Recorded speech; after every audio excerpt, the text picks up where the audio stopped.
তুমি দয়াময়। খুলনা জেলার পাইকগাছা থানার অন্তর্গত ৮ নম্বর রাড়ুলি ইমাম পরিষদের উদ্যোগে তাফসীরুল কোরআন মাহফিলের স্বনামধন্য সভাপতি মাওলানা আব্দুল কুদ্দুস দামাত বারকাতুহুল আলিয়া, সম্মানিত পরিচালক মাওলানা সোজা দামাত বারকাতুহুল আলিয়া। এতক্ষণ আলোচনা রাখলেন ইসলামিক চিন্তাবিদ, শিক্ষাবিদ মুফতি আশরাফ আলী ফারুকী ঝিনাইদহ। আলোচনা রেখেছেন হাফেজ মাওলানা আব্দুল হান্নান ওমর খুলনা। মঞ্চে বসা আছেন বিশিষ্ট ইসলামিক চিন্তাবিদ, শিক্ষাবিদ, রাজনীতিবিদ, শ্রদ্ধাভাজন ব্যক্তিত্ব। আপনাদের এই আসনের জন্য বাংলাদেশ জামাত ইসলামী থেকে মনোনীত নমিনি জনাব মাওলানা আবুল কালাম আজাদ, আতালাল্লাহু উমরাহু ওয়া বারাকাল্লাহু ফি হায়াতি, বলেন আমিন। মঞ্চে বসা ওলামা ইকরাম, আমি অনেকের নাম জানি না, দোয়া করে দিচ্ছি একবারই, ওয়ারফা'না লাকা যিকরাক। এদের মর্যাদা শুধু দুনিয়ায় আমরা চাই না, যে আলেমদের জন্য দোয়া করছি এনারা যেন ওলামায়ে সো না হয়। বাংলাদেশে বহু আলেম ওলামা এখন ওলামায়ে সো এর কাতারে অন্তর্ভুক্ত হয়ে গেছি, যেখানে সব আলেমরা ঐক্যবদ্ধ হওয়ার চেষ্টায় আছে। হাতে গোনা কিছু বালাম বিন বাওরার অনুসারী, এরা অলরেডি বাতিলের সাথে হাত মিলিয়ে দুনিয়ার কিছু স্বার্থ সিদ্ধির জন্যে।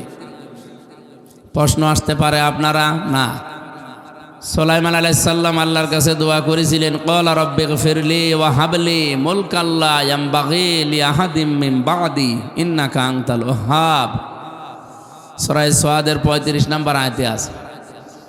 তিনি বলেছিলেন, আল্লাহ তুমি আমাকে মাফ করে দাও, আর আমাকে এমন একটা রাজ ক্ষমতা দান করো যে আমার পরে তুমি আর এরকম ক্ষমতা কাউকে দেবে না। নিশ্চয় তুমিই মহাদাতা। খুলনাবাসী এই কমিয়ে দেন। আমরা কথা বলছিলাম হযরতে সুলাইমান নবীর একটা দোয়া, এটা কোরআনে আল্লাহ আয়াত নাজিল করে আমাদেরকে শুনিয়েছেন। এরকম 25 জন নবীর নাম পেয়েছি আমি কোরআনে। 24 জন নবীর দোয়ার ধাঁচ সব একরকম, শুধু একজন নবীর দোয়া ছিল একটু অন্যরকম। হযরত আদম আলাইহিস সালামের দোয়াটা একটু ভিন্ন রকম। তিনি দোয়া করেছিলেন, রব্বানা যালামনা আনফুসানা ওয়া ইল্লাম তাগফির লানা ওয়া তারহামনা লানাকুনান্না মিনাল খাসিরিন। আর বাকি যে 24 জন নবীর দোয়া ডাইরেক্ট ইনডাইরেক্ট কোরআনে আমি পেয়েছি। হযরতে ইউসুফ নবী দোয়া করেছিলেন, 13 নম্বর পারা 1 নম্বর পৃষ্ঠার 4 নম্বর লাইনের 55 নম্বর আয়াতে আছে সূরা ইউসুফ। আমাদের নবী মুহাম্মদুর রাসূলুল্লাহ দোয়া করেছিলেন সূরা বানী ইসরাইল 80 নম্বর আয়াত, 15 নম্বর পারা 8 নম্বর পৃষ্ঠার 14 নম্বর লাইনে আছে। এরকম প্রত্যেকটি নবীর দোয়া পড়েছি আর আমি মিলিয়েছি। বলেন তো, এই যে নবীরা দোয়া করেছিলেন, ওয়াজআললি মিন লাদুনকা সুলতানান নাসীরা, হে আল্লাহ আমাকে রাজ ক্ষমতা দাও যার ভেতরে তোমার সাহায্য থাকে। ইউসুফ নবী দোয়া করেছিলেন, ক্বালা রাব্বি জাআলনি খাযাইনিল আরদি ইন্নী হাফিজুন আলীম।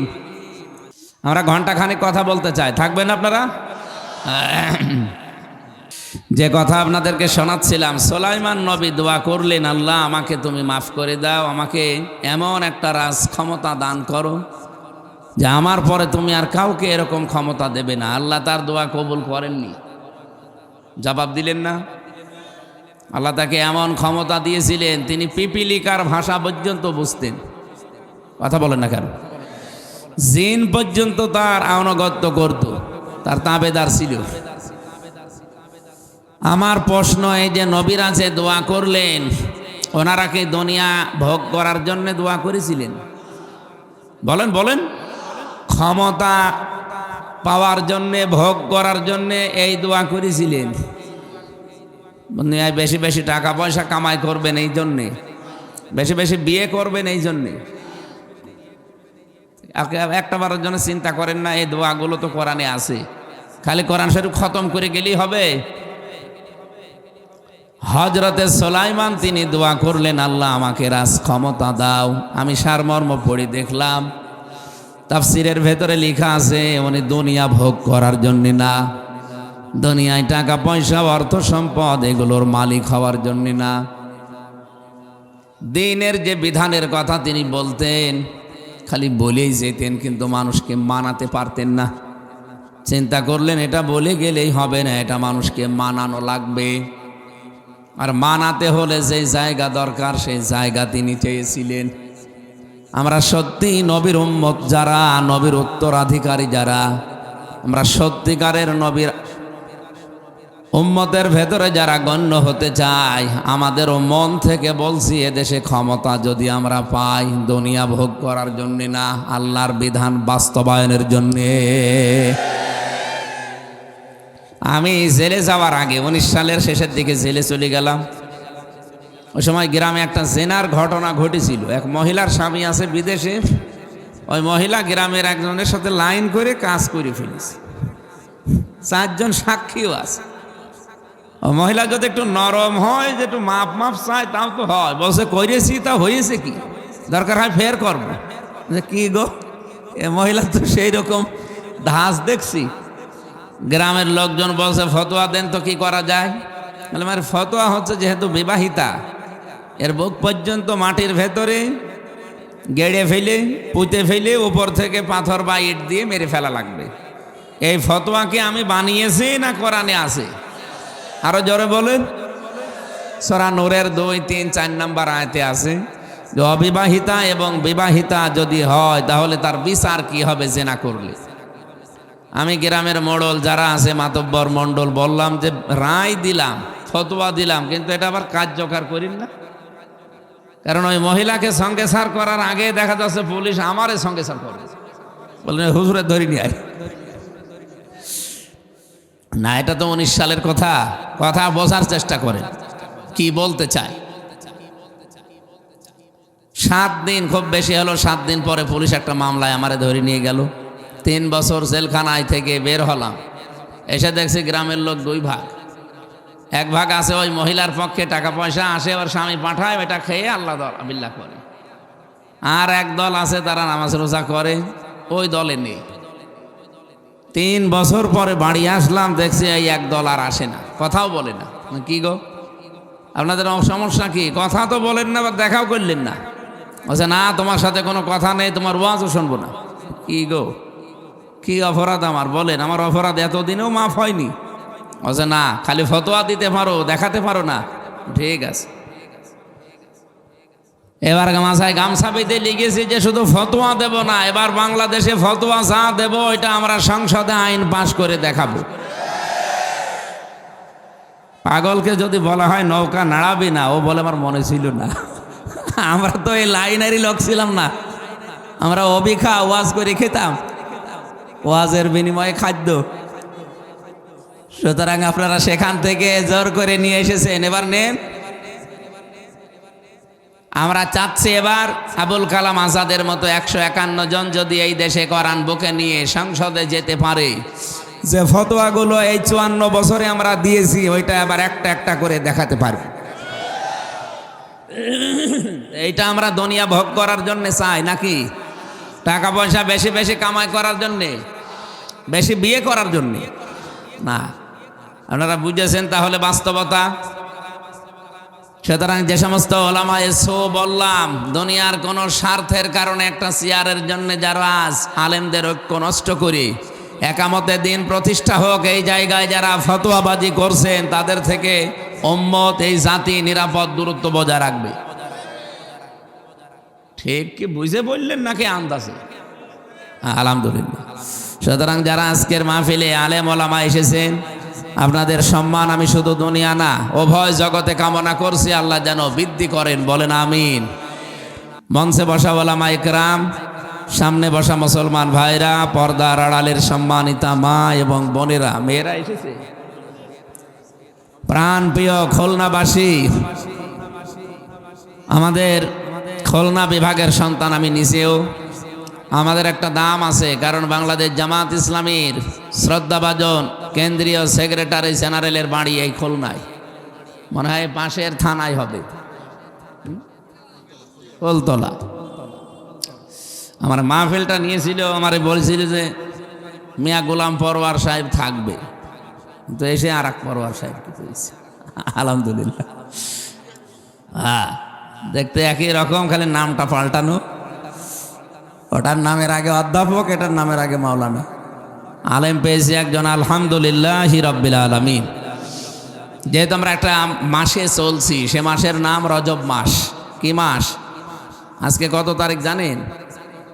18 তারিখ আজকে, কালকে শুক্রবার 19 তারিখ। এই যে 18টা দিন দেখতে দেখতে চলে গেল। নবীজি এই মাস যখনই পেতেন তিনি দোয়া করতেন, আল্লাহুম্মা বারিক লানা ফি রজব ওয়া শাবান ওয়া বাল্লিগনা রমাদান। এ দোয়া তো আমরাও ছোটবেলা থেকে পড়ি। কি আছে দোয়ার ভেতরে আপনি একটা বারের জন্য খেয়াল করে পড়িছেন? আমার এখন মাঝে মাঝে মনে হয় এই দোয়াটা যদি বাংলাদেশের মানুষ এখন বুঝে পড়ে, তাহলে এই দেশে যে রাজনৈতিক মারামারি, হানাহানি, কলহ, এটা বন্ধ হয়ে যাবে। রজব মাস আসলেই বলা লাগে আল্লাহুম্মা, হে আল্লাহ, বারিক লানা। বহু বচন, এটা জমা মুতাকাল্লিম। বারিক লি বলা হয়নি, বারিক লানা। হে আল্লাহ, তুমি আমাদের সবাইকে বরকত দাও। ফি রজব ওয়া শাবান, রজব আর শাবান এই 2 মাসের।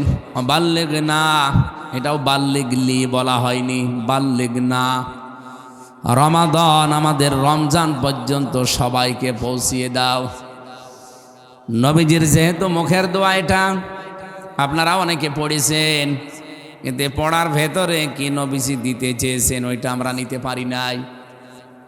সবাই মিলে দোয়া করছি, আল্লাহ আমাদের সবাইকে আপনি পৌঁছিয়ে দেন রমজান পর্যন্ত, আর এই 2 মাসের বরকত আমাদের সবাইকে দান করেন। নবীজি শুধু নিজের জন্য দোয়া করেননি, সবাইকে নিয়ে। সুতরাং এই বাংলাদেশের 56,000 বর্গ মাইলকেও রক্ষা করার জন্য শুধু আমরা নিজেরা না, সবাইকে নিয়ে এবার কাজ করতে চাই।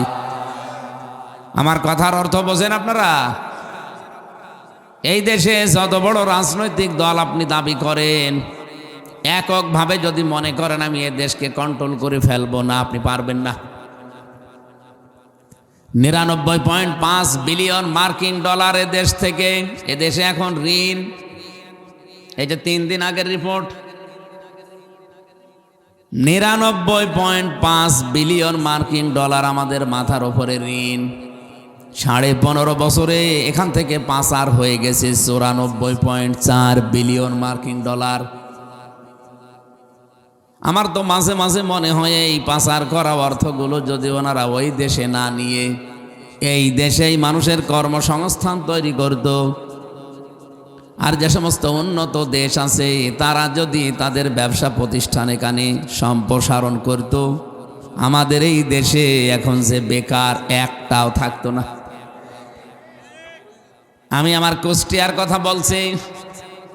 কুষ্টিয়ার সদর আসন থেকে আমাকে নমিনেশন দিয়েছে জামাত ইসলামী বাংলাদেশ। আমার 4.5 লাখের মতো প্রায় ভোট। আমার এই 2 থানার এরিয়া একটু বড়। আমি হিসাব করে দেখলাম, যদি মাত্র 10,500 11,000 মানুষের কর্মসংস্থান তৈরি করা যায়, অন্তত আমার এরিয়ার ভেতরে আর বেকার মানুষ থাকবে না। অথচ তৈরি করা সম্ভব ছিল। ওখানে জাতীয় নেতা ছিল 2 জন। নুনু বলে ডাকে মানুষ, ইনু হবে ওনার নাম, হাসানুল হক ইনু। আর একজনের নাম হানিফ। জাতীয় নেতা 2 জনেই নাম করা। তারা কিন্তু কুষ্টিয়াতে অনেক উপরে নিয়ে যেতে পারত, কিন্তু তাদের যে টাকা পয়সাগুলো সব বাইরের দেশে তারা পাচার করেছে। কি হলো বলেন তো তাদের? এখন তো বাড়ি ঘরগুলো এখন মানুষ একেবারে মাটির সাথে মিশিয়ে দিয়েছে।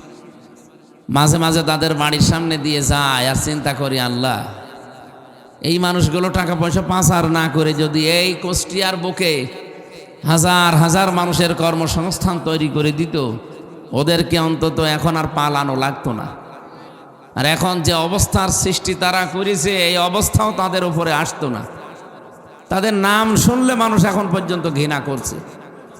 আপনারা জানেন ওবায়দুল কাদেরের অবস্থা কিন্তু একেবারেই কিরোসিন। আর মনে হয় ফিরবে না, একেবারে শেষ পর্যায়ে। ডাক্তাররাও ফেরত দিয়ে দিয়েছে যে না, আর হবে না। এখন যদি উনি মারা যায়, বাংলাদেশে কোনো ভক্ত যদি বলে ওনারে আমরা এখানে নিয়ে এসে কবর দেব, ভক্তও মরবে, আরও তো মরে গেছে। এমনকি প্রধানমন্ত্রী যিনি ছিলেন, কথিত প্রধানমন্ত্রী শেখ হাসিনা, উনিও যদি এখন মারা যায়, আল্লাহ না করুক, এখনই মরার দরকার নেই। যদি এই দেশে কোনো ভক্ত বলে আমরা নিয়ে আসতে চাই, ভক্ত মরবে আর উনি তো মরে গেছে। সুতরাং আমরা এরকম কোনো আচরণ সামনে যেন আর কেউ না করি। অনেকে করছেন, এই জন্য আপনাকে আমরা সতর্ক করছি। কারণ নবীজিকে আল্লাহ সতর্ককারী হিসাবে পাঠিয়েছিলেন, নবীজি নেই, নবীর নায়েব হিসাবে আপনাকে আমরা সতর্ক করছি। আপনিও যদি ওই রকম ফ্যাসিস্ট হয়ে ওঠেন, জালেম হয়ে ওঠেন, আপনাকেও জনগণের মনে ঘৃণিত করে দেবে কে? আরো জোরে বলেন। ফাতিলকা বুয়ুতুহুম খাওফিয়াতাম বিমা যালামু ইন্না ফি যালিকা লাআয়াতাল লিকাউমি ইয়ালামুন। সূরা নমলের 52 নম্বর আয়াতে আছে, আল্লাহ বলেন এই সেই ঘরগুলো, মনে হচ্ছে আল্লাহ এভাবে কুদরতের আঙ্গুল দিয়ে, মনে হচ্ছে আমাদের আল্লাহ এভাবে আমাদেরকে দেখিয়ে দিচ্ছেন এই সেই ঘরগুলো। বাইতুন না দিয়ে আল্লাহ বুয়ুত বহু বচন দিয়েছেন। খাওফিয়াতাম বিমা যালামু, এগুলো জনশূন্য হয়ে পড়ে আছে আজ, মানব শূন্য, কেউ আর এখানে থাকে না। আমি তো বাংলাদেশের অনেকগুলো জায়গায় আগস্টের 5 তারিখের পর থেকে ঘুরেছি। জালেমদের কোনো চিহ্ন এখন এই দেশে আর কেউ রাখতেও চায় না। কোরআনের আয়াতটা নাযিল হয়েছে 1500 বছর আগে লূত আলাইহিস সালামের বংশধরদের কারণে।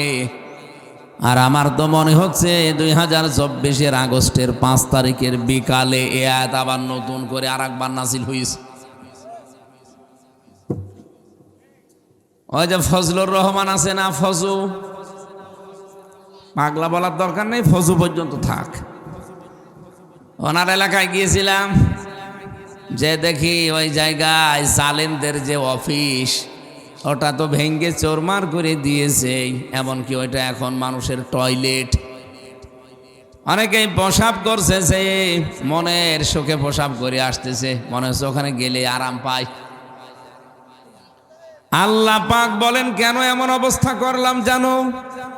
খাওফিয়াতাম বিমা যালামু, এই জালেমদের কারণে। কারণ এখানেই জুলুম হতো, জুলুমের দুর্বিসন্ধি হতো। আজও পৃথিবীতে অনেক জায়গা আছে যেখানে জুলুম হচ্ছে এবং জুলুমের দুর্বিসন্ধি হচ্ছে। আমি নাম নিলাম না তাই। আল্লাহ পাক বলেন ইন্না ফি যালিকা লাআয়াতাল লিকাউমিন ইয়ালামুন, অবশ্যই এর ভেতরে তোমাদের জন্য শিক্ষা আছে যদি তোমরা জেনে থাকো, জ্ঞানী হয়ে থাকো। কি শিক্ষা আছে আমাদের জন্য এখানে? হাত্তা ইযা ফারিহু বিমা উতু আখাযনাহুম বাগতাতান ফাইযাহুম মুবলিসুন।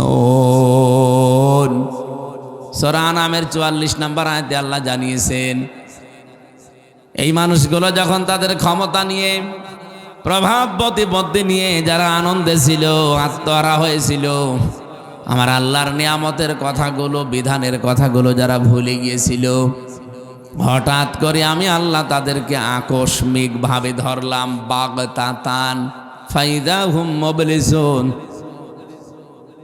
তারা হতভম্ব হয়ে গেল। জীবনে তারা ভাবতেও পারে না যে হঠাৎ করে আগস্টের 5 তারিখ চলে আসবে আর আমাদের জীবনের সব রঙিন স্বপ্ন শেষ হয়ে যাবে।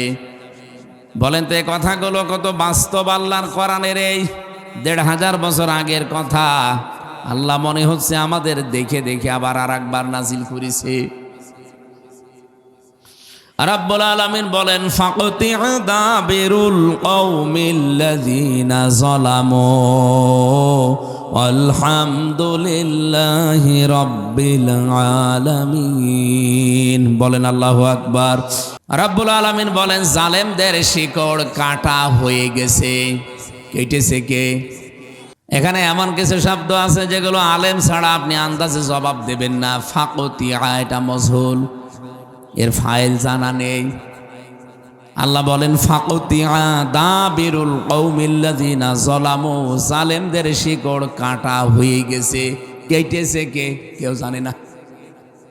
কুষ্টিয়ায় হানিফের বাড়ি ভেঙেছে কে? কেউ জানে না। ও যদি কোনোদিন ফিরে এসে মামলা দিতে চায় একটা মানুষও খুঁজে পাবে না, কারণ কে ভেঙেছে কেউ জানে না। আমার মনে হয় ফেরেশতা আসতে পারে। কথা বলেন না কেন? এত শক্ত করে পাথর দিয়ে বানানো 3 তলা বিল্ডিং, আর ওর ভাইটা 8 তলা, এখনো পর্যন্ত পুরাটা ভেঙে অনেকে কমপ্লিট করতে পারে নাই, এত শক্ত। আমি কেন বললাম এই উদাহরণটা? জালেমদের এত বড় শিকড় আপনি চিন্তা করতে পারেন। এই ইউনিয়নে কি রাড়ুরি নাকি ইউনিয়ন যেন, এই ইউনিয়নের একেবারে দারোয়ান থেকে সংসদ পর্যন্ত, স্পিকার পর্যন্ত সব জালেমদের সাজানো ছিল একেবারে থরে থরে। আমি রিমান্ডে থাকাকালীন দেখেছিলাম, প্রথমে আমরা আয়না ঘরে নিয়েছিল প্রথম 10 দিন। ওখানে যারা দায়িত্বে ছিল পর আমার বাড়ি থেকে নিয়ে গেল যারা, সব ওদের লোক। রিমান্ডে যে ম্যাজিস্ট্রেট রিমান্ড লিখবে সে ওদের লোক। এমনকি যে অফিসাররা রিমান্ডে নিয়ে অত্যাচার করবে সেও এই জালেমদের লোক। এমনকি যে জজ রায় দেবে ও জজ ও জালেমদের লোক। একজন পিপি দাঁড়িয়েছে সরকারি, সেও তো ওদের লোক। রিমান্ড যে চেয়েছে মামলার আয়ু, সে ওদের লোক। আমার কে? আল্লাহ তো আছে, আর একজনও ছিল, কে বলেন তো? আমার যে উকিল আছে অ্যাডভোকেট রোকন রেজা, ও শুধু মূর্তির মতো সে দাঁড়িয়ে থাকে, ওর কথা কেউ শোনেও না। কারণ 1 থেকে 9 পর্যন্ত সব জালেমরা। একটু পিছিয়ে নিন ভাই, অনেক হাতে মুখে লাগবে, মুরব্বী মানুষ, পিছিয়ে নিন। বলেন 1 থেকে 9 পর্যন্ত সব জালেমেরা, শুধুমাত্র একটা কলা গাছ দাঁড় করিয়ে রেখেছি আমি, ওর কথা বছরে শোনেও নাই। কি শিকড় ছিল, জীবনে কোনোদিন ভাবতেও পারি নাই যে জেলখানা থেকে আবার কোনোদিন বের হব। আল্লাহ দয়া করে বের করে দিয়েছেন এই আগস্টের এই ঘটনার কারণে। আমি যেটা এখান থেকে আপনাদের বোঝাতে চাই, এত বড় শিকড় যদি আল্লাহ কেটে দিতে পারে, কে কেটেছে? কেউ যেহেতু জানা নেই, তাহলে আগামীতে কেউ যদি জালেম হয়ে ওঠেন, তারও 14 বংশের শিকড় কেটে দিতে পারে কে? আল্লাহ না, কে? কেউ জানে না। আশা করছি আগামীতে এরকম কেউ হয়ে উঠবেন না। এজন্যে এই রমজান বা কি রজব মাসে নবীজির এই দোয়াকে আমরা এবার সামনে নিয়ে আসতে চাই। এই দোয়াটা বারিক লানা, যেহেতু নবীজি বললেন আমরা সবাইকে আল্লাহ তুমি বরকত দাও। আসেন আল্লাহরে বরকত পাওয়ার জন্য রজবের যে করণীয় আছে, বর্জনীয় আছে, এই কথাগুলো আজকে তাফসির মাহফিল থেকে নিয়ে যাই। শুধু শুনে শেষ করে দেবেন না। এই রজব মাসের 26 তারিখের দিবাগত রাত 27 তারিখে ধুলির এই ধরা থেকে বিশ্ব নবীকে আল্লাহ নিয়ে গেছেন একেবারে সব নিদর্শন দেখাতে। রব্বুল আলামিন এই ঘটনা আমাদেরকে শুনিয়েছেন, কিন্তু তিনি নিজেই আশ্চর্য হয়ে গেছেন। সুবহানাল্লাযী আসরা বিআবদিহি লাইলাম মিনাল মাসজিদিল হারাম ইলাল মাসজিদিল আকসা। কোন আয়াতের প্রথমে যদি সুবহান শব্দ থাকে, এদিকে তাকান, সুবহান শব্দের বাংলা অর্থ হচ্ছে আশ্চর্য। বাংলা অর্থ কি?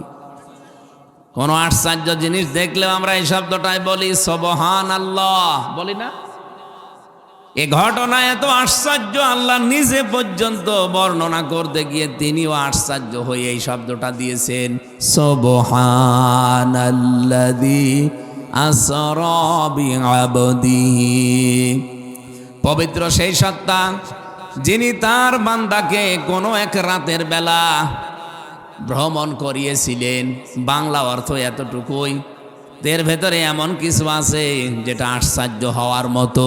আপনি দেখেন তো, কোন এক রাতের কথা বললেন, লাইলান, কোন এক রাতে, অথচ তাফসিরে আমি পেয়েছি এই রাতটার সময়সীমা ছিল 1, 2, 3 করে যেভাবে আমরা গণনা করি এই হিসাবে 27 বছর।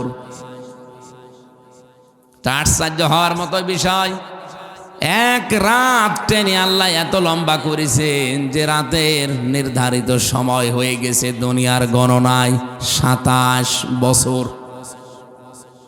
প্রথম আসমানে নিয়ে গেলেন। এখান থেকে একটা তথ্য পাওয়া যায়, অনেক মানুষ আমরা ঐতিহাসিক প্রিকে হিট্টির বর্ণনা পড়েছি। সে তার লিখিত বইগুলোতে, ইতিহাস গ্রন্থে লিখেছে যে মুসলমানদের নবী মুহাম্মদুর রাসূলুল্লাহ উনি উম্মে হানির ঘরে রাতের বেলা ছিলেন। না, এ বর্ণনা ঠিক না। কেন বলছি ঠিক না? ঐতিহাসিক আমির আলীর বর্ণনা পড়েন, ইবনে ইসহাকের বর্ণনা পড়েন, সেখানে লেখা আছে বিশ্ব নবী ছিলেন কাবার হাতিমে। এই দুইটা কথা শুনতে যদিও সহজ মনে হচ্ছে, এর ভেতরে অর্থের দিক থেকে আকাশ আর পাতাল আছে। যদি আমি আপনাকে বলি যে নবী হাতিমে ছিলেন, কাবার হাতিমে, কোন কাফেরও খারাপ মন্তব্য করবে না। কাবার হাতিমে মুহাম্মদুর রাসূলুল্লাহ থাকতেই পারে, কিন্তু যখনই বলবেন উনি উম্মে হানির ঘরে রাতের বেলা ছিলেন, আমার এ মাওলানার এখানে যারা আছে নবীর উম্মত আমরা যারা দাবি করি, হয়তো আমাদের কোনো খারাপ ধারণা আসবে না, আর করবও না। কিন্তু নরেন্দ্র মোদীর মতো শয়তান, নেতানিয়াহুর মতো শয়তান, এরকম মানুষ যারা, ওরা কিন্তু ইতিহাসটা পড়লে চিন্তা করবে কি, মুসলমানদের নবীর চরিত্র এত ভালো শুনি, অথচ রাতের বেলা উম্মে হানি একজন মেয়ে লোক, তার ঘরে মোহাম্মদ করে কি? এরকম একটা কলঙ্কের দাগ এই রজব মাসে তারা ইতিহাস পড়লে নবীর চরিত্রে দেওয়ার সম্ভাবনা নেই। আরে ভাই, আমার হয়তো আপনার হয়তো কোনো খারাপ ধারণা আসবে না, কেউ ধারণা করে দিলেও আমি বিশ্বাস করব না, কিন্তু এই শয়তান মার্কা মানুষগুলো কি বসে থাকবে? পিকে হিট্টি, আপনি দেখেন এই খ্রিস্টান লোকটা কৌশলে নবীর চরিত্রে এমন একটা কলঙ্কের দাগ দিতে চেয়েছে। এই জন্যে তো মাঝে মাঝে ওদের কাছ থেকে নবীর সম্পর্কে উল্টাপাল্টা কথা আসে। এই জন্য যেখানে ঝামেলা নেই ওই জায়গার বর্ণনা বলছি। ঐতিহাসিক আমির আলী একজন মুসলিম, উনি কাবার হাতিমের কথা লিখেছেন। ইবনে ইসহাকের বর্ণনা পড়ছিলাম, হযরতে জিবরাইল ফেরেশতা নবীজির বয়স যখন 53 বছর, তার মাথার উপর থেকে যতগুলো ছায়া ছিল সব একটা একটা করে আল্লাহ সরিয়ে নিলেন। জন্মের আগেই তিনি বাবাকে হারিয়েছেন, জন্মের কিছুদিন পরেই মাকে হারিয়ে ফেললেন। এরপরে আশ্রয় ছিলেন দাদার, সে ছায়াও আল্লাহ তুলে নিলেন। চাচার আশ্রয় ছিলেন, সেইটাও আল্লাহ নিয়ে নিলেন। স্ত্রী তাকে ছায়া দিয়ে রেখেছিল হযরতে খাদিজাতুল কুবরা রাদিয়াল্লাহু তাআলা আনহা, আল্লাহ তাকেও নিয়ে নিলেন।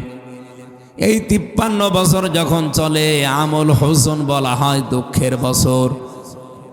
এত বড় যন্ত্রণা নেমে এসেছে, নবীজির কোনো ছায়া তার মাথার উপরে আর নেই, চারিদিকে অন্ধকার নেমে এসেছিল।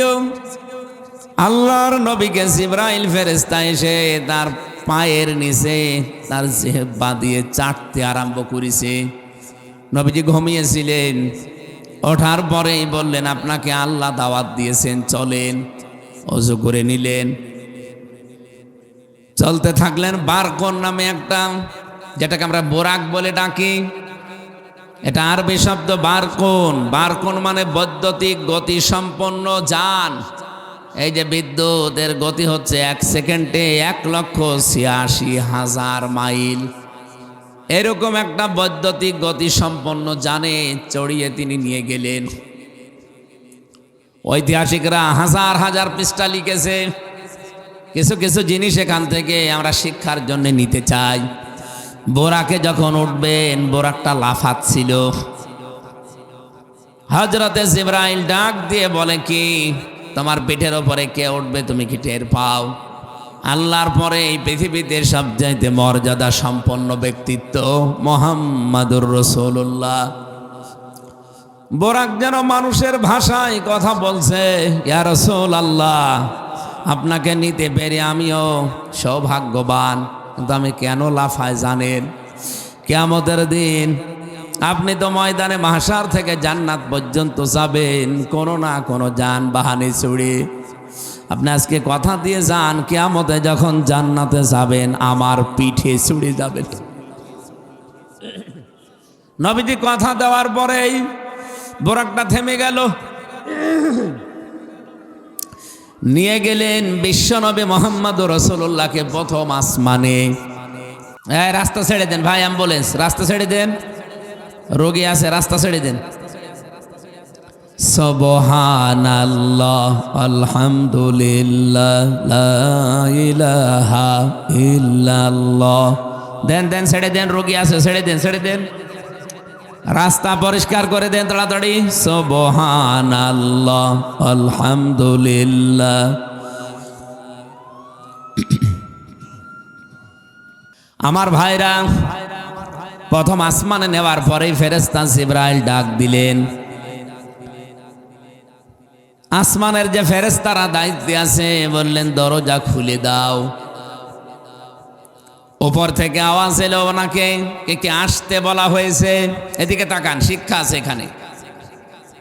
এখান থেকে আমরা কি জানতে পারলাম? আকাশে প্রথম আসমানে যাবার পরে বললেন দরজা খুলে দাও, তার মানে আকাশের দরজা নেই। আরো জোরে বলা লাগবে। আকাশের দরজা সব সময় খোলা থাকে না বন্ধ থাকে? সব সময় বন্ধ থাকে। আমি জেলখানায় গিয়ে আয়াতের তাফসীর বুঝেছিলাম। এটা আছে সূরা আরাফ 40 নম্বর আয়াতে 8 নম্বর পারার 14 নম্বর পৃষ্ঠার 7 নম্বর লাইনে পাবেন। রব্বুল আলামিন বলেন লা তুফাত্তাহু লাহুম আবওয়াবুস সামা ওয়ালা ইয়াদখুলুনাল জান্নাহ। মাঝে মাঝে আয়াতটা নিয়ে ভাবতাম যে আল্লাহ তো ফাত্তাহ দিলেন কেন, এরপরে আবার বাব না দিয়ে আবওয়াব দিলেন কেন? আল্লাহ পাক বলেন তাদের জন্য আকাশের দরজা একটাও খোলা হচ্ছে না, হবে না। জান্নাতে তারা যাচ্ছে না, যাবে না। আমি ভাবলাম আকাশের দরজা তাহলে একটা না, যেহেতু আবওয়াব বহু বচন, বহু দরজা আছে আকাশের। একটা দরজাও আল্লাহ খুলছে না। তো ফাত্তাহু মোজারে, বর্তমান ভবিষ্যৎ প্রেজেন্ট ফিউচার, খোলা হবেও না। কাদের জন্য এত বড় কঠিন সিদ্ধান্ত আল্লাহ নিয়েছেন? দেখি দেখি আয়াতের প্রথমে আল্লাহ তাদের নাম দিয়েছেন। দেখেন তো কুষ্টিয়া কি খুলনাতে এরকম মানুষ আছে কিনা? ইন্নাল্লাযীনা কাযযাবু বিআয়াতিনা ওয়াস্তাকবারু আনহা। নিশ্চয় যারা আল্লাহর কোরআনের আয়াত শোনার পরে মিথ্যা মনে করে, এরকম মানুষ খুলনায় নেই। নাম ধরা লাগবে, খুলনায় নেই। নিশ্চয় যারা কাযযাবু বিআয়াতিনা, আমার আয়াতগুলোকে মিথ্যা মনে করে। আমি যে এই দেশে এখন দুইটা দল আছে, কোরআন দিয়ে যদি বলি অনেক মানুষ আছে তারা বিশ্বাসই করতে চাবে না। বাংলাদেশে দল 73টা না 173টা হোক, অসুবিধা নেই, কিন্তু দল এখন মূলত বাংলাদেশে দুইটা, একটা আল্লাহর দল, একটা শয়তানের দল। এই জমিন যার, আইন চলবে তার, এই নিয়তে যারা কাজ করে তারা আল্লাহর দল। জমিন যার, হুকুম চলবে অন্য জনের, এই নিয়তে যারা কাজ করে তারা শয়তানের দল। নিয়ে আসেন, কোন মাওলানা নিয়ে আসবেন, ভুল ধরেন, নিয়ে আসেন। দলিল পাবেন সূরা নেসার 75 নম্বর আয়াতে। আল্লাযীনা আমানু ইউকাতিলুনা ফি সাবিলিল্লাহ ওয়াল্লাযীনা কাফারু ইউকাতিলুনা ফি সাবিলিত তাগুত। রব্বুল আলামিন বলেন ঈমান যারা এনেছে তারাও লড়াই করে, সংগ্রাম করে, তারাও মিছিল মিটিং করে, দল করে, কিন্তু করে আমার রাস্তায়। কার রাস্তায়? আরো জোরে বলেন। যারা কাফের তারাও লড়াই করে, সংগ্রাম করে, তারাও মিছিল মিটিং করে, তারাও দল করে, হ্যাঁ করে, কিন্তু শয়তানের রাস্তায়। তাহলে আল্লাহর রাস্তা শয়তানের রাস্তার পার্থক্য কি? জমিন যার, আইন চলবে তার, এইটা আল্লাহর রাস্তা। জমিন যার, আইন চলবে অন্য জনের, এটা শয়তানের রাস্তা। সূরা বাকারার 257 নম্বর আয়াতের ব্যাখ্যায় এই তথ্যটা আরো বিস্তারিত পাবেন। আর আমি যদি এইভাবে ব্যাখ্যা করি নাম ধরে ধরে ইঙ্গিত দিয়ে, আল্লাহর আইন ছাড়া এ জমিনে প্রতিষ্ঠা হোক চাই না, তারা কি আয়াত শুনলে আমার কথা বিশ্বাস করবে একবারে? আমি কোরআন শরীফের আয়াত একটা একটা করে ভেঙ্গে ভেঙ্গে যদি বলি তাও তারা বিশ্বাস করবে না, মনে করবে না এমন হয় নিজের দিকে টেনে বলছে। এরকম মন মানুষ নেই। আবু জেহেল যে বিরোধিতা করেছিল নবীজির, ও কি না জেনে না শুনে না বুঝে? জেনে শুনে বুঝে। সূরা আনামের 34 নম্বর আয়াতের তাফসিরে পাবেন শানে নজুলে। আবু জেহেল একদিন তার এক শাগরেদ, তার এক মুরিদ, তার এক কর্মী আখনাস ইবনে শুরাইক, এই লোকটাকে ডাক দিয়ে বলছে, নেতা আব্দুল্লাহর বেটা মোহাম্মদ যে কথাগুলো বলে এ কথাগুলো কেমন? আবু জেহেল বলছে সব সত্য কথা। কর্মী ডাক দিয়ে বলছে, কি বললেন আপনি? সব যদি সত্য কথা হয় তা আপনি মানেন না কেন? আবু জেহেল বলছে, ঘরের ভেতরে আর কেউ আছে আশপাশে? দেখ। বলছে কেউ নেই। এ গোপন ঘরে ধরে বলি, ও কথা যদি আমি মেনেই নেই তাহলে আমার কি সিয়ার থাকে? আর ওই কথাগুলো জনগণকে যদি বুঝতে দেয়, জনগণ কি আমার সিয়ারে রাখে? আমি তো নিজেও বোঝার পরে না বোঝার ভান করে আছি, আর জনগণকে আমি বুঝতে দেই না, এই জন্য আমার সিয়ার এখনো টিকে আছে।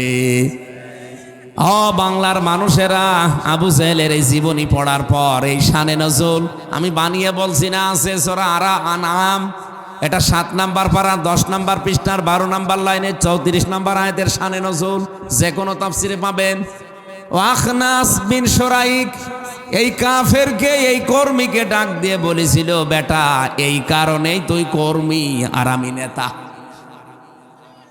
ওর কথা সব মেনে নিলে আমার শেয়ার থাকবে না। বাংলাদেশে অনেকে এখন জেনে শুনে বুঝে আলেমদের বিরোধিতা করছে। যারা কিছুদিন আগেও সংসদে কোরআনের উদ্ধৃতি দিয়ে কথা বলতো, এখন তারা আলেমদেরকে রাজাকার বলছে। কথা বলে না কেন? আমাকে বানিয়ে বলছি এটা। কিছুদিন আগেও যারা কোরআনের আয়াত পড়ে পড়ে জনগণকে শোনাতো, মনে তো বিশাল আল্লামা মুফাসসিরে কোরআন, ভারতের কামান, মুজাদ্দেদে জামান, অথচ এখন তারা দেখেন আমার মতো মানুষকেও ছাড় দেয় না বলে এও রাজাকার চেতনায়। তাহলে জেনে শুনে বুঝে যারা বিরোধিতা করছেন, আপনার ক্ষতি হবে দুনিয়ায় দুইটা। এদিকে তাকান ভাই, যেহেতু এই শ্রেণীর মানুষ বাংলাদেশে আছেন এই জন্য আয়াতটা বললাম। এটা সূরা ইউনূসে পাবেন 11 নাম্বার পারা 19 নাম্বার পৃষ্ঠার 5 নাম্বার লাইনের না 4 নাম্বার লাইনের 99 নাম্বার আয়াতের শেষের দিকে আছে। আরো দলিল দেওয়া লাগবে? ইবনে কাসিরে পাবেন, ফি জিলালিল কোরআনে পাবেন। ওয়ায়াজআলুর রিজসা আলাল্লাযীনা লা ইয়াকিলুন। আল্লাহ পাক বলেন যে তার বিবেক বুদ্ধি কমন সেন্স আকল এটা যদি কাজে না লাগায়, তার এলেমকে তার জ্ঞানকে যদি সে কাজে না লাগায়, আমি আল্লাহ তার উপরে ভুল সিদ্ধান্ত চাপিয়ে দেই। কিছু বুঝলেন আপনি? আপনারও বিবেক আছে, আমারও বিবেক আছে, আমারও জ্ঞান আছে, আপনারও জ্ঞান আছে। আমার জ্ঞান আমার বিবেক আমাকে জমিন যার আইন তার চলবে এই কাজ করতে উদ্বুদ্ধ করে, আর আপনার বিবেক এই কাজ করতে বাধা দেয়। এক কথা বলেন, ওই জামানায়ও যদি জেনে শুনে বুঝে বিরোধিতা করার কারণে ওকে আল্লাহ হেদায়েত না দেয়, ও যেদিন বদরের যুদ্ধে ওর গলা যেদিন আলাদা করবে, আব্দুল্লাহ বিন মাসউদ রাদিয়াল্লাহু তাআলা আনহু ওকে কিন্তু 3 বার সুযোগ দিয়েছিল যে তোরে আমি ছেড়ে দিলাম, আমি নবীর কাছে যাচ্ছি, তুই চিন্তা ভাবনা কর কালেমা পড়বি কিনা। যখন ওর বুকের উপরে বসে বলছে বল কালেমা পড়, তোরে এখনো ছেড়ে দেব, আবু জেহেল ওই মুহূর্তেও বলেছিল, আব্দুল্লাহর বেটা মোহাম্মদ তোদেরকে জাদু করেছে, আমারে করতে পারে নাই। ওরে যে আল্লাহ হেদায়েত দেয়নি, ভুল সিদ্ধান্ত ওর উপরে চাপিয়ে দিয়েছে, কারণ ওর জানা শোনার পরেও বোঝার পরেও বিরোধিতা করেছে। বলেন বলেন, আজ বাংলাদেশে যারা জেনে শুনে বুঝে বিরোধিতা করছেন, জেনে রাখেন আল্লাহর কসম আপনার উপরও আল্লাহ ভুল জিনিস চাপিয়ে দেবে। দেখেন না মাঝে মাঝে এমন এমন কথা অনেকের মুখ দিয়ে বের হয়ে যায়, তার একবারে সব শেষ।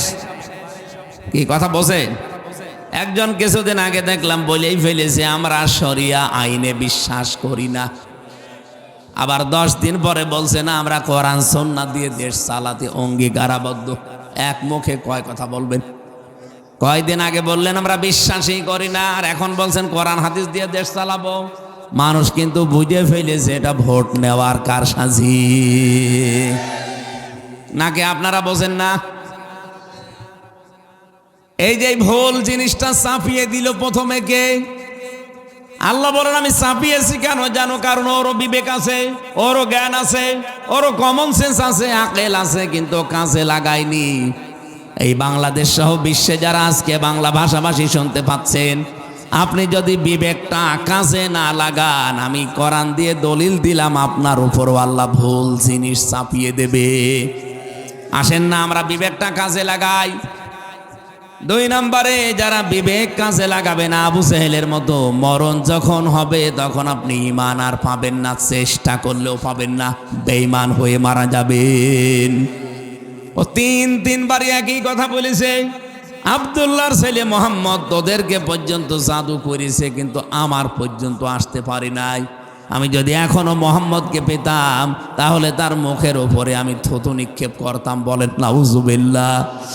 হযরত ইবনে মাসউদ বলে না তোরে আর ছাড়া যায় না, এতক্ষণ ধরে 3বার সুযোগ দিয়েছিলাম, 3বার এই 2 নবীকে অপমান করলি, এবার আবার নবীর মুখে থুতু দেওয়ার কথা বললি, তোরে আমি আর ছাড় দেব না। তরবারি চালিয়ে দিলেন গলার উপরে। তরবারি যখন চলছে, আবু জেহেল ওই সময় ডাক দিয়ে বলেছে ইবনে মাসউদ গলাটা কাটতেছিস একটু বড় করে কাট, মানুষ যেন দেখে বোঝে যে নেতার মাথা। ওরে শয়তান, মরিয়ে যাচ্ছে তাও তেজ কমছে না। আমার তো মনে হচ্ছে এই 15.5 বছরে যারা জুলুম অত্যাচার করে একেবারে শেষ পর্যায়ে চলে গেছে, ও মরে যাবে তাও শয়তানের হেদায়েত হবে না। আপনি দেখবেন এই মানুষগুলো জীবনও ফেরবে না। এখনো মাঝে মাঝে অডিও রেকর্ড ফাঁস করে মানুষকে ভয় দেখায়। এই জন্য আকেল যাদের দিয়েছেন আল্লাহ, বিবেক দিয়েছেন, কাজে লাগাবেন। আমির হামজা জীবনেও তার কথা বানানো কথা কোরআনের ভেতরে ঢোকাতে পারবে না। আমার বাবারও ক্ষমতা নেই।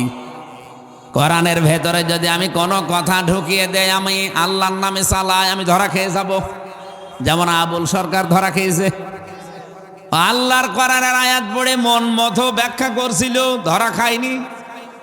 বলেন বলেন না, খুলনার মানুষেরা জানে না আয়াত পড়েছে, কিন্তু কুল আউযু বিরাব্বিন নাস, আল্লাহ নাকি নাচতে বলেছে। ধরা খেয়েছে না, এখন জেলে আছে। আপনি আমার ছোট মেয়েটাকেও যদি জিজ্ঞাসা করেন, হাফসা বলো তো দেখি নাচ মানে কি, আমারও ছোট মেয়েটাও বলবে নাচ মানে মানুষ। কারণ ওর মার কাছে আমার কাছে ও শুনতে শুনতে আয়ত্ত করে ফেলিছে। আর আবুল সরকার আমার বাবার বড়, ও শয়তান এখনো জানে না নাচ মানে কি। কোরআন শরীফের ভেতরে কেউ কিছু আজ পর্যন্ত মন মতো ঢোকাতে পারে নাই, ঢোকাতে গেলেই সে ধরা খায়। বলেন বলেন, এ বাংলাদেশে না তামাম পৃথিবীতে অনেকেই চেষ্টা চালিয়েছে, কেউ আজ পর্যন্ত পারে নাই, কোনোদিন পারবেও না। মনে করতে পারেন কয় কত আলেম তো কত কিছু এর ভেতরে বানিয়ে চালিয়ে দেয়, আমরা তো ধরতে পারি না। কে বলেছে ধরতে পারেন না? এখানে আলেম বসে আছে আমার ভাই তাহেরি সাহেব, উনি আয়াত পড়ে কিন্তু ঠিক কুল হুয়াল্লাহু আহাদ আয়াত পড়ছে। হে নবী আপনি বলেন আল্লাহ এক, এ কথা বলার পরে দেখবেন চলে যায় কে আলী বাবা, শাহ আলী বাবা, কেল্লা বাবা, ফতে বাবা। আয়াত পড়লো কি আর গেল কোথায়? এই জনগণ যারা চার দোকানে বসে বসে তাহেরি সাহেবের কথা শুনে, তারা না ধরতে পারলো এই আলেম কিন্তু ধরে ফেলবে। এক কথা বলেন না কেন? এই জন্য কোরআনের ভেতরে আমি কোনো কথা যদি এখন বানিয়ে চালিয়ে দেয়, জীবনও পারবো না, ধরে ফেলবে। বহু মানুষ এখানে বসে আছে। এই জন্য যে মানুষগুলো দুনিয়াতে আল্লাহর কোরআনের আয়াত শোনার পরে মিথ্যা মনে করেন, নিজেদের স্বার্থে আঘাত লাগলে, এরপরে ওয়াস্তাকবারু আনহা, কোরআনের কথা শোনার পরে যারা অহংকার করে, যারা মুখ ফিরিয়ে চলে যায় এর থেকে, এই দুইটা কোয়ালিটি যাদের ভেতরে পাওয়া যাবে তাদের জন্য আকাশের একটা দরজাও খোলা হচ্ছে না, হবে না। আয়াতটা পড়ার পরে আমার মনে হয় বাংলাদেশে বহু মানুষ এরকম আছে, খুলনাতে নেই। যদি কেউ থাকেন আপনার বিবেকটা একটু কাজে লাগাবেন। আপনি জান্নাতেও যেতে পারছেন না, পারবেনও না। আপনি মারা গেলে যদি 1000 গরু জবাই করা হয় না, জীবনেও কিছু হবে না। কতদিন আপনি জান্নাতে যেতে পারবেন না, আল্লাহ সেই কথাও কোরআনের আয়াতের শেষের দিকে দিয়েছেন। হাত্তা ইয়ালিজাল জামালু ফি সাম্মিল খিয়াত, যতদিন পর্যন্ত সূচের ছিদ্র দিয়ে উট প্রবেশ করে যেতে না পারে। খুলনাবাসী, সূচের ছিদ্র দিয়ে উট প্রবেশ করা যেরকম অসম্ভব, যে মানুষগুলো আল্লাহর কোরআনের আয়াত শোনার পরে বিশ্বাস করতে চান না, মনে করেন হামজা মনে হয় বানিয়ে বলছে, অহংকার করে মুখ ফিরিয়ে চলে যান, আপনার জন্য আকাশের একটা দরজাও খোলা নেই, হবেও না খোলা। জান্নাতে যেতে পারছেন না, পারবেনও না যতদিন সূচের ছিদ্র দিয়ে উট যেতে না পারে। এটা যেমন অসম্ভব, আপনার জন্য জান্নাতেও যাওয়া ওইরকম অসম্ভব। ওয়াকাযালিকা নাজিসিল মুজরিমিন, আল্লাহ বলেন পাপিষ্ঠদেরকে এইভাবে শাস্তি দেব। শাস্তির ধরনও আল্লাহ আয়াতের পরে দিয়েছেন, লাহুম মিন জাহান্নামা মিহাদু ওয়া মিন ফাওকিহিম গাওয়াশ ওয়া কাযালিকা নাজিসিজ জালিমিন। আল্লাহ বলেন কবরে রাখার পরে উপরে ফুল দেবে আর নিচে দিয়ে আমি আগুন লাগিয়ে দেব। আল্লাহ পাক বলেন উপরে চাদর বিছিয়ে দেব, জাহান্নামের আগুনের চাদর। আয়াতগুলো পড়লেই কেমন জানি মনের ভেতরে সাত করে ওঠে। আল্লাহ, বাংলাদেশে বহু মানুষকে আমরা নিজেরাই কবরে রাখি, বিসমিল্লাহি ওয়া আলা মিল্লাতি রাসূলিল্লাহ বলেও কবরে রাখি, যে আল্লাহর নামে রসুলের দলে দিয়ে গেলাম, অথচ সারা জীবন আল্লাহর নামও সহ্য করতে পারে নাই। নারায়ে তাকবীর এইটাও সহ্য করতে পারে নাই, মাইক কেড়ে নিয়েছে। কথা বলে না কেন? অথচ সেই আল্লাহ পাক সেই মেয়েটার মুখ দিয়ে এখন নারায়ে তাকবীর একেবারে প্রকম্পিতভাবে উচ্চারণ করাচ্ছে। আল্লাহর কালেমার দায়িত্ব আল্লাহ নিয়েছেন, যত বাধা দেবেন এর ফোর্স তত বাড়বে। এটা খুলনা দিয়ে যে গাড়ি যায় ইন্টারসিটি ট্রেন, কেউ যদি মনে করে যে 150 কিলোমিটার বেগে চলছে ইন্টারসিটি ট্রেন, আমি যে ধাক্কা দিয়ে ফেলে দেব, পারবেন? আপনি সহ আপনার 14 বংশ বাঁকা হয়ে যাবে। আল্লাহ পাক বলেন আমি যে ট্রেন ছেড়েছি দুনিয়াতে, আমি যে রশি ছেড়ে দিয়েছি, এই রশি যেখানে যাবার কথা ওই জায়গায় আমি পৌঁছাবো।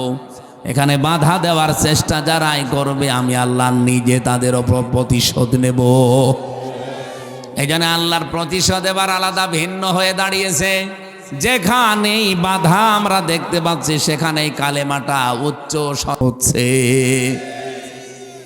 নবীজিকে নিয়ে গেলেন যেখানে প্রথম আসমানে, জিজ্ঞাসা করছে ফেরেশতারা জিবরাইল ফেরেশতাকে যে ওনাকে কি আসতে বলা হয়েছে? বলে হ্যাঁ। খুলে দিলেন দরজা। প্রথম আসমান, দ্বিতীয় আসমান, চলতে চলতে একেবারে সপ্তম আসমান পার হয়ে আল্লাহর যে নিদর্শনগুলো আছে সবগুলো আল্লাহ তাকে দেখালেন। রব্বুল আলামিন বলেন তার সাথে আমি আমার ফেরেশতা কুদরতের গুলো সব রেডি করে দিয়েছিলাম। আল্লাযী বারাকনা হাওলাহু লিনুরিয়াহু মিন আয়াতিনা, যত রকমের নিদর্শন দেখাতে আমি আল্লাহ চেয়েছি সব দেখিয়েছি, সব বরকতের সাথে দেখিয়েছি।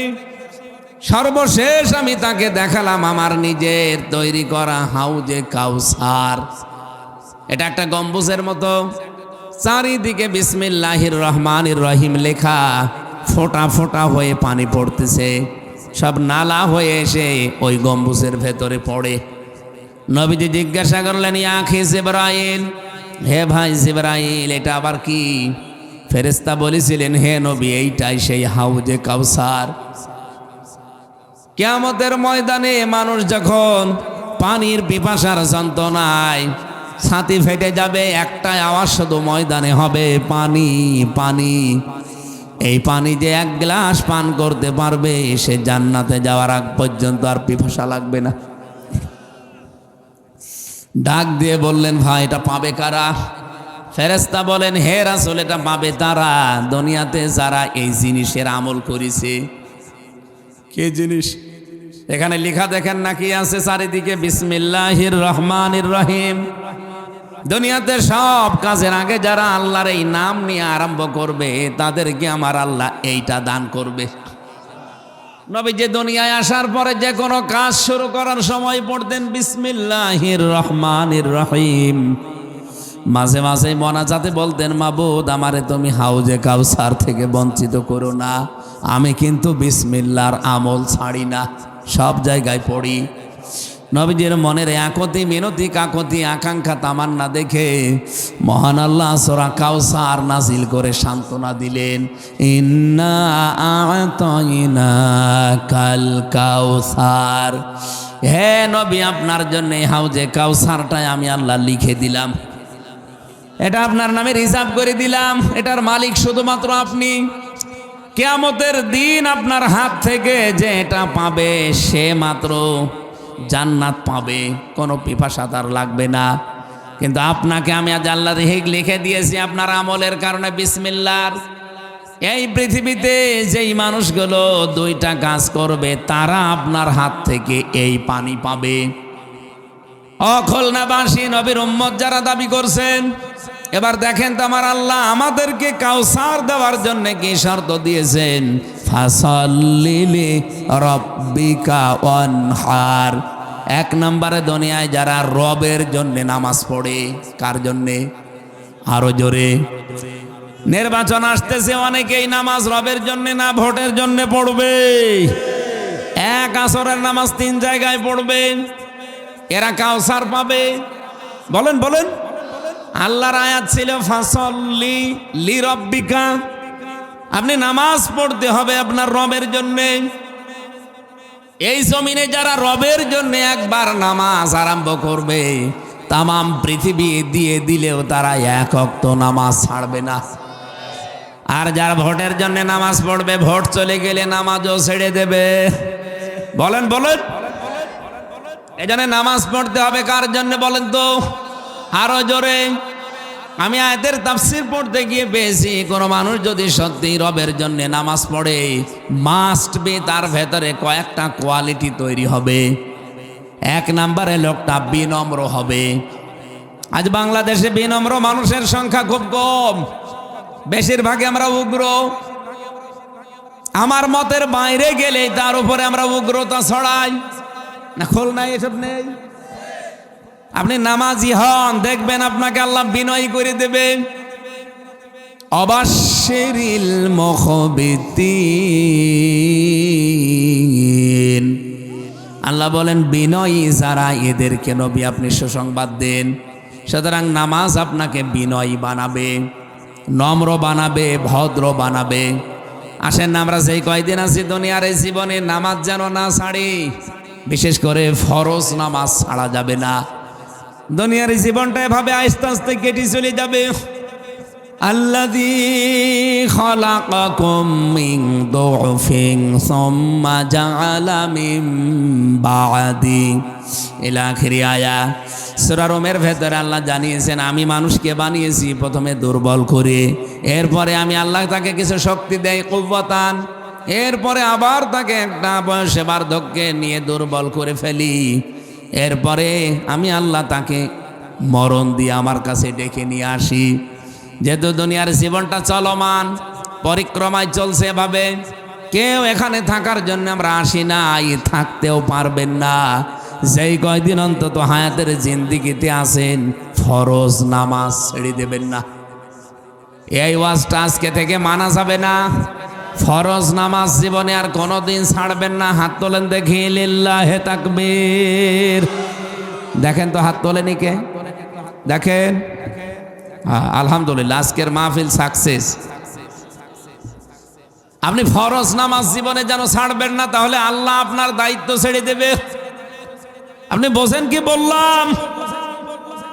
যদি সুন্নত এবং নফল নামাজ আপনি পড়ার সময় যদি না পেয়ে থাকেন, পরবর্তীতে পড়ে নিয়েন, কিন্তু ফরজ নামাজ জীবনে ছাড়া যাবে না। যেভাবে আছেন, যে অবস্থায় আছেন, যদি অজু করার পরিবেশ থাকে অজু করে ফরজ পড়ে নেবেন। অজু করার পরিবেশ নেই, তায়াম্মুম করার পরিবেশ নেই, বিনা ওযুতে আপনি নামাজ পড়বেন। এমনকি কোন দিকে কাবা শরীফ আপনি জানেন না, যেদিকে মুখ আছে ওই দিকে মুখ করে ফরজ নামাজ পড়া লাগবে। এত গুরুত্ব কেন দিয়েছেন জানেন? বিধানটা হামজার হলে আমি বারবার বলতাম না। হযরতে মুসা নবীর জামানায় আল্লাহ পাক একবার মুসা নবীকে বললেন, একটা কামার, ওই যে লোহা পিটিয়ে সোজা করে, এই কামারকে তুমি জান্নাতের সুসংবাদ দিয়ে আসো। মুসা নবী আবেগপূর্ণ নবী ছিলেন, কথা বললে শুধু প্রশ্ন করতেন। ডাক দিয়ে বলে, রব্বুল আলামিন, একটা কামার কি এমন আমল করে যারা জান্নাতের সুসংবাদ দেওয়া লাগবে? আল্লাহ পাক বলেন, তুমি একটু বাজারে যাও, দেখে আসো। উনি বাজারে গিয়ে দেখলেন একেবারে এক কর্নারে কামার লোহা পিটাচ্ছে আর জিনিসপত্র বানাচ্ছে। এই যে মুগুর দিয়ে একবার তোলে, একবার মাথার উপরে নিয়ে যায়, আবার একবার লাগায়, আবার উপরে তোলে। আমাদের জামানায় যেমন নামাজের সিস্টেম হচ্ছে, আজান দিলে মনে করি নামাজের সময় হয়ে গেছে, ওই জামানায় নামাজের একটা সিস্টেম ছিল। হঠাৎ করে নামাজের এই সিস্টেম যখন তার সামনে এসেছে, মুগুরটা ছিল তার মাথার উপরে, পেছন দিক থেকে ফেলে দিয়ে তিনি আল্লাহু আকবার বলে দাঁড়িয়ে গেলেন। মুসা নবী অনেকক্ষণ লক্ষ্য করলেন বিষয়টা, ডাক দিয়ে বলে, রব্বুল আলামিন, তুমি এই লোকটাকে কেন জান্নাতের সুসংবাদ দিতে বললে আমি বুঝতে পেরেছি। এই লোকটা তার মুগুরটা লোহার উপরে পিটিয়ে তারপরে নামাজে দাঁড়াতে পারত, মাথার উপরে ছিল, পেছন দিক থেকে ফেলে দিয়ে তোমার হুকুম পালন করার জন্য যে লোকটা এত ব্যস্ত, এত গুরুত্ব দিতে পারে তোমার বিধানকে, তুমি তাকে জান্নাতে না দিয়ে পারো না। খুলনাবাসী আসেন তো আল্লাহর বিধানটাকে আজকে থেকে জীবনে সবচাইতে বেশি গুরুত্ব দিয়ে আদায় করি। আমার জীবনের কাজকর্মগুলো আমার আল্লাহ নিজের থেকে সহজ করে দেবেন। আমাইয়াত্তাকিল্লাহা ইয়াজআল লাহু মাখরাজা। আল্লাহ সচেতন হয়ে কোনো মানুষ যদি দুনিয়াতে চলতে পারে, ওর বিপদে আপদে মুসিবতে যত রকমের রাস্তা লাগে আমার আল্লাহ নিজের পক্ষ থেকে রাস্তা তৈরি করে দেয়।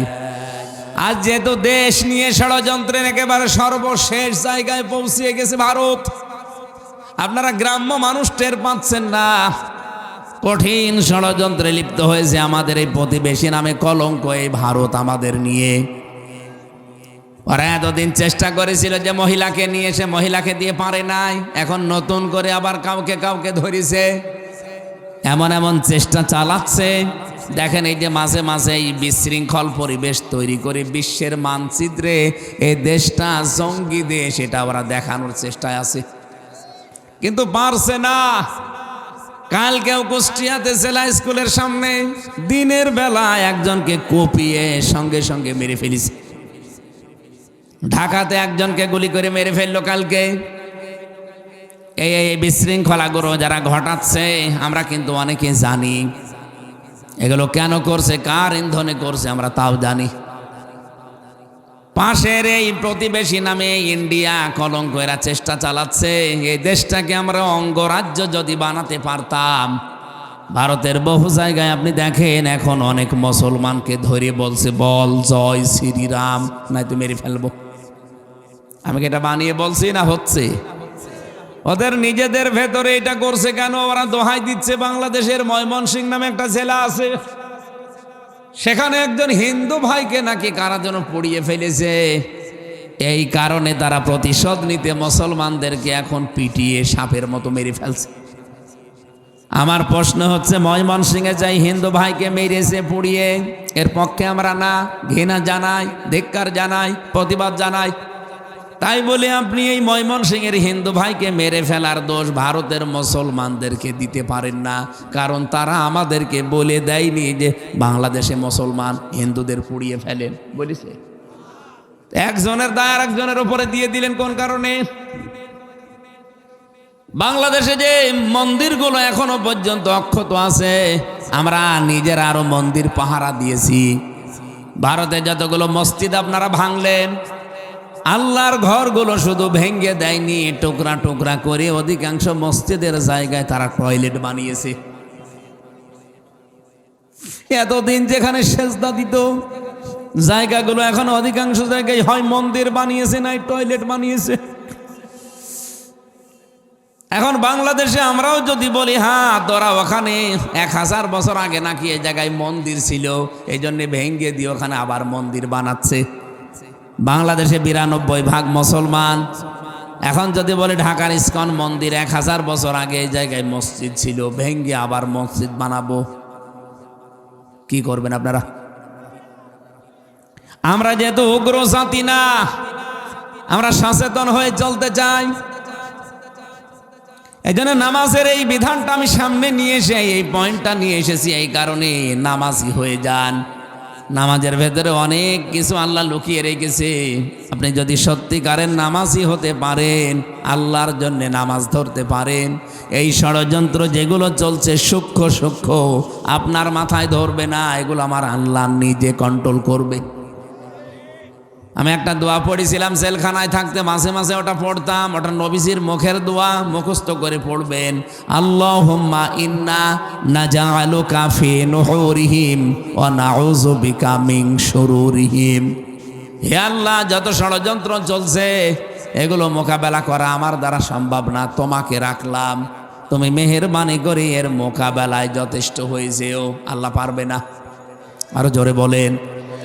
আল্লাহর জন্য যেটা দেওয়া দরকার ওইটা আপনি দেন মন থেকে। নামাজ আজকে থেকে সিদ্ধান্ত নিয়ে নেবেন, জীবনে কোনো দিন আমি আজকে থেকে আর ফরজ নামাজ ছাড়বো। কারণ কোনো মানুষ যখন নামাজই ছেড়ে দেয় তখন আল্লাহ বলেন আমি ওর দায়িত্বই ছেড়ে দেই। আল্লাহ যদি কোনো বান্দা বান্দির দায়িত্ব ছেড়ে দেয়, ও খুলনাবাসী আপনি 1 সেকেন্ডও চলতে পারবেন না। এই যে প্রতিদিন 5.5 কেজি রক্ত আমাদের শরীরে চলাফেরা করছে, প্রতিদিন 5.5 কেজি রক্ত এর ভেতরে চলাচলের ভেতরে ক্যান্সার হওয়ার সম্ভাবনা 5টা। সূরা নাবার 1 আয়াতের তাফসিরে পড়লাম, বিজ্ঞান ভিত্তিক তাফসিরে। মানুষের শরীরে যে 5.5 কেজি রক্ত চলাচল করে, এখানে 5 প্রকার ক্যান্সার হওয়ার সম্ভাবনা অনেক বেশি। আল্লাহ দয়া করে এখনো আমাদের 1 প্রকারও দেয়নি। 2 নম্বরে যে প্রতিদিন প্রায় 16 কেজি করে অক্সিজেন আমরা প্রতিটি মানুষ নেই 24 ঘন্টায়। প্রতিদিন 16 কেজি করে অক্সিজেন লাগে একটা মানুষের। খুলনার হাসপাতালে যে একটু খবর নিয়েন, 1 কেজি অক্সিজেনের দাম কত। যে সূর্যটা আজকে উঠেছিল দিনের বেলায়, এটা 1 সেকেন্ড জ্বালিয়ে রাখতে আমার আল্লাহর বিদ্যুৎ খরচ হয়েছে 30,000 কোটি ফরেনহাইট। এগুলো আল্লাহ পাক আমাদেরকে দিয়েছেন। আল্লাহ বলেন এগুলোর দায়িত্ব আমি তোর কিন্তু তুলে নেব। আমাকে যদি সেজদা কেউ না দেয়, এই যে সকালবেলা যখন ফজরের আজানের পরে দেখবেন কিছু কুকুর ডাকাডাকি করে, শোনেন না এলাকায়? কুকুরকে এমনি ডাকে মনে করেন? আমি ইতিহাসের পাতা থেকে বলছি, কুকুর ডাকে কারণে কুকুর সকালবেলায় জানান দিয়ে দেয়, মালিক তুমি আমাকে নিকৃষ্ট জীব বানিয়েছ, আমার কোনো দুঃখ নেই, কিন্তু এই সকালবেলা যেন কোনো বেনামাজির মুখ আমার দেখতে না হয়। একটা বেনামাজি মানুষকে কুকুর পর্যন্ত দেখতে চায় না, অথচ এখানে বহু মানুষ এখনো বেনামাজি, নামাজ পড়ে নাই, এশাও পড়ে নাই, আল্লাহর রাস্তায় ফজরও পড়বে না। বলছে ঠিক। এশার নামাজ পড়েননি কারা কারা হাত তোলেন তো? একজন। ওটা তো নামাজ ফরজ হয়নি, ও ছাতা না পড়লো সমস্যা নেই, কিন্তু বাকি যে কয়েকজন হাত তুললেন, আপনি কি মনে করে ফেশার নামাজ মুসলমান দাবি করে পড়লেন না বলেন তো? আপনার দায়িত্ব আল্লাহ ছেড়ে দেবে। কিয়ামতের দিন যদি সত্যি নবীর হাতে হাউজে কাউসার পেতে চান, মাস্ট বি নামাজ পড়া লাগবে। কার জন্যে? আপনি দেখবেন নামাজ পড়বেন যখন আল্লাহর জন্য কয়েকটা জিনিস পাবেন। এক নাম্বার, আপনি নরম হবেন, নম্র বিনম্র হয়ে যাবেন। আপনি আর উগ্রতা ভাব দেখাবেন না। যারা নামাজ পড়ার বড় উগ্রতা ভাব দেখায়, আপনি বুঝবেন তাদের সেজদা আল্লাহ কবুল করছে না। 2 নম্বরে, নামাজের ভেতরে যদি আল্লাহর জন্য পড়ে থাকেন, খুশু তৈরি হবে। 3 নম্বরে, নামাজের ভেতরে যদি সত্যি আল্লাহর জন্য কেউ পড়তে আরম্ভ করে, ও নামাজ পড়তে পড়তে আস্তে আস্তে এমন জায়গায় যাবে যা বলবে ও বুঝবে। এখানে আমরা বহু নামাজি আছি, যা বলি তাই বুঝি। হ্যাঁ, না, বহু নামাজি আছে সারা জীবন নামাজ পড়ে যাচ্ছে, কিন্তু নামাজে কি বলে আজ পর্যন্ত বোঝে নাই। 4 নম্বরে, নামাজি যদি আল্লাহর জন্য কেউ নামাজ পড়তে আরম্ভ করে, ও যেখানে নামাজ আদায় করবে, যার পেছনে নামাজ আদায় করবে, পরীক্ষা নিরীক্ষা করে নামাজ পড়বে। ডোনাল্ড ট্রাম্প যদি এসে সামনে দাঁড়ায়, আপনি নামাজ পড়বেন? কথা বলেন না কেন? কেন? কারণ সে কাফের, আল্লাহর বিধান সে মানে না। আল্লাহ একজন আছে এ কথা কিন্তু সে জানে। আমি বাইরের দেশগুলোতে খ্রিস্টানদের সাথে মিশেছি। ডোনাল্ড ট্রাম্প যেহেতু খ্রিস্টান, আমি অনেক খ্রিস্টানের সাথে কথা বলে দেখেছি। জিজ্ঞাসা করলে আপনার নাম কি, তখন নাম বলার পরে আমি বুঝি যে এ খ্রিস্টান।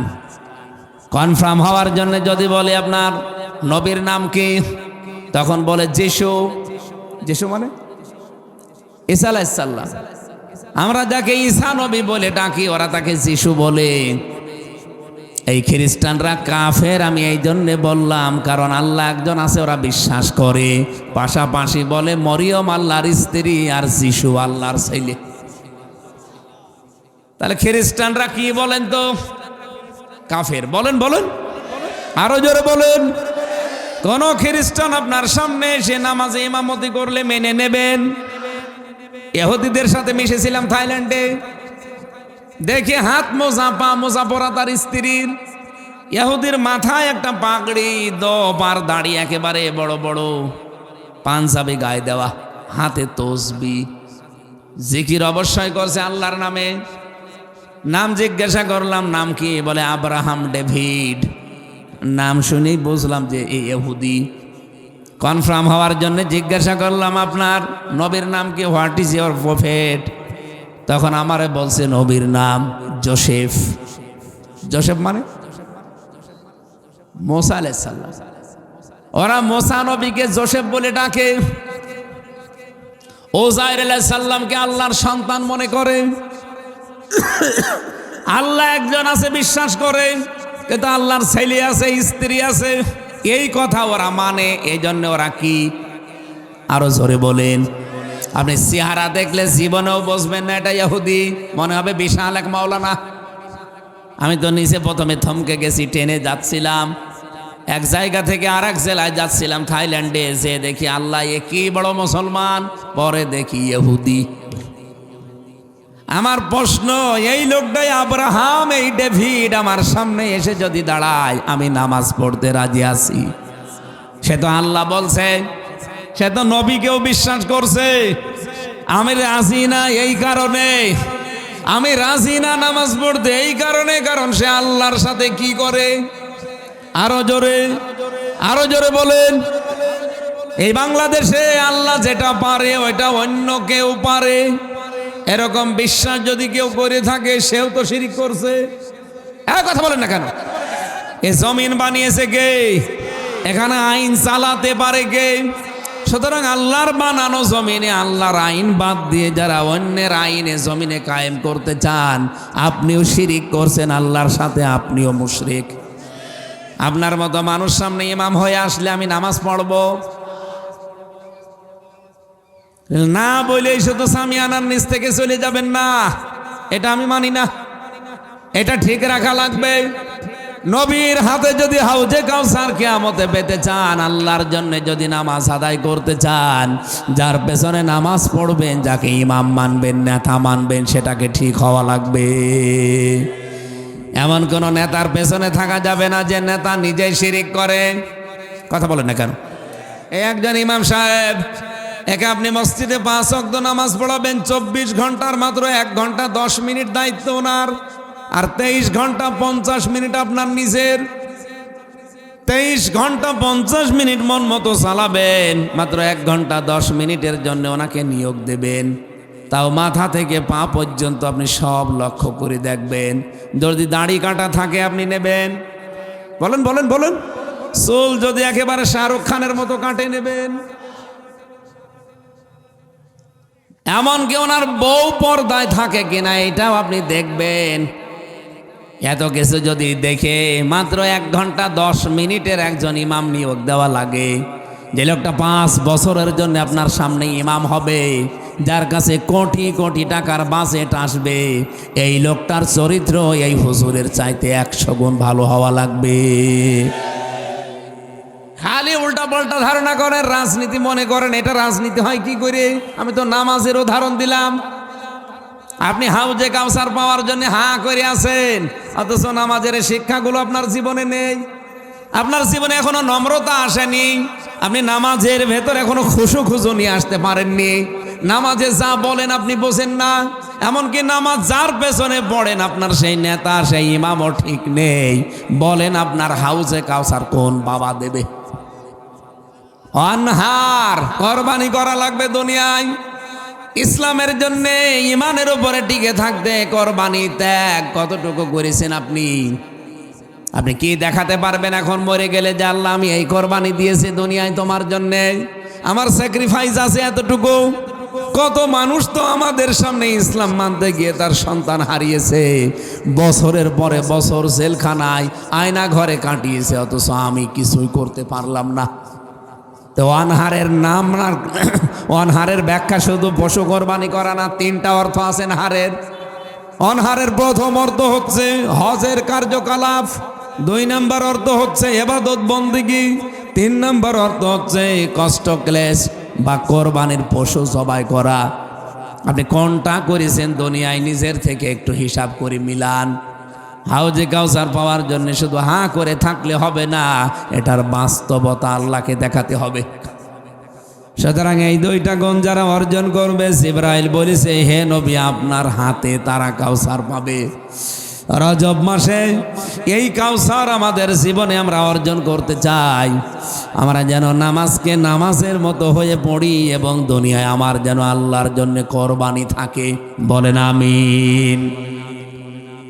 নবীজিকে আল্লাহ ওই জায়গায় যে 27 বছর ধরে ধরে 14টা জিনিস তাকে শিখিয়েছিলেন, 27 বছর একাধারে মাত্র 14টা জিনিস শিখিয়েছেন। আমি যে আয়াত পড়েছিলাম ওই আয়াতের ভেতর থেকে আরম্ভ সূরা বানী ইসরাইল 23 নম্বর আয়াত, এখান থেকে 38 নম্বর আয়াত পর্যন্ত আল্লাহ থেকে কর্মসূচি দিয়েছেন। ওয়াকাদা রাব্বুকা আল্লা তা'বুদু ইল্লা ইয়্যাহু ওয়া বিল ওয়ালিদাইনি ইহসানা। আল্লাহ বলেন হে নবী আমি রায় দিলাম, আমি ফয়সালা দিয়ে দিলাম, এখান থেকে আপনি পৃথিবীর জমিনে যান। এই 14টা কাজ যদি দুনিয়ার জমিনে আপনি কায়েম করতে পারেন, কার্যকর করতে পারেন, আমি আল্লাহ গ্যারান্টি দিলাম অশান্ত পৃথিবী আবার শান্ত হয়ে যাবে। আমাদের এই বাংলাদেশে এখন শান্ত না অশান্ত? এখনো পর্যন্ত অশান্তি চলছে। আমি এই খুলনা থেকে কুষ্টিয়াতে এই 150 কিলোমিটার বাড়ি যাব, এখনো আমার গ্যারান্টি নেই। রাস্তার ভেতরে অনেক মামারা আমারে ধরতেও পারে। কথা বলে না কেন? সেদিন যশোর থেকে যাওয়ার সময় ধরেছিল ডাকাতে, ওই বিশ্ববিদ্যালয় কুষ্টিয়া ভার্সিটি পার হওয়ার পর ড্রাইভার আমারে বলছে হুজুর ডাকাত পড়েছে, কাজ খুলে দেন।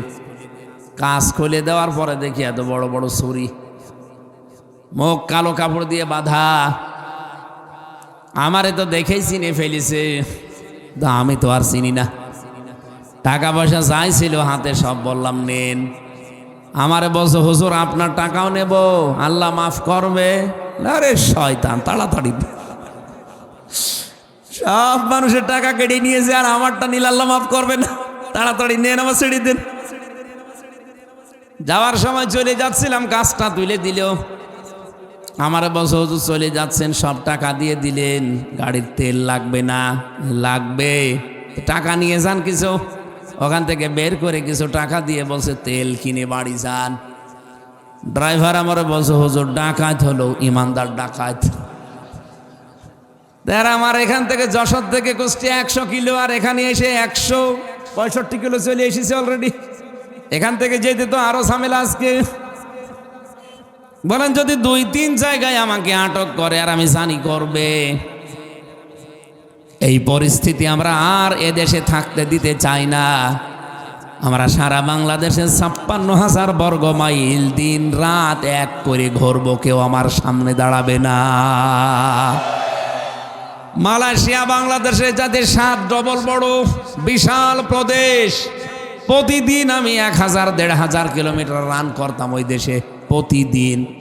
রাত নেই দিন নেই, 24 ঘন্টা চলতেছি। ড্রাইভার আমারে বলছে কোনো ভয় নেই, আল্লাহ ছাড়া কেউ আসবে না। আমরা ওইরকম একটা শান্তি, স্বস্তি, নিরাপত্তার দেশ বাংলাদেশ বানাতে চাই। আপনারা রাজি আছেন না? হ্যাঁ, রাজি আছেন না? এইরকম পরিবেশ বাংলাদেশে তৈরি হোক আমরা যারা চাই। এটাকে যারা রাজনীতি মনে করেন, হ্যাঁ এটাই আমার রাজনীতি। কারণ আমি দুনিয়া ভোগ করার জন্য রাজনীতি করতে আসি নাই। যদি টাকা পয়সা কামাইয়ের উদ্দেশ্যে আসতাম, আমার আরো কর্মজীবন ছিল। আমি এসেছি এই রাস্তায় নামাজ পড়া যেমন ফরজ মনে করি, এই জমিন আল্লাহর হুকুম চালানো লাগবে আল্লাহর, এটা আমি ফরজ মনে করি। আল্লাহর প্রথম সিদ্ধান্তই ছিল আল্লাহ তা'বুদু ইল্লা ইয়াহু, আল্লাহ ছাড়া কারো ইবাদত করা যাবে না। সব জায়গা আল্লাহর ইবাদত আমরা নিশ্চিত করতে চাই। কথা বলেন না কেন?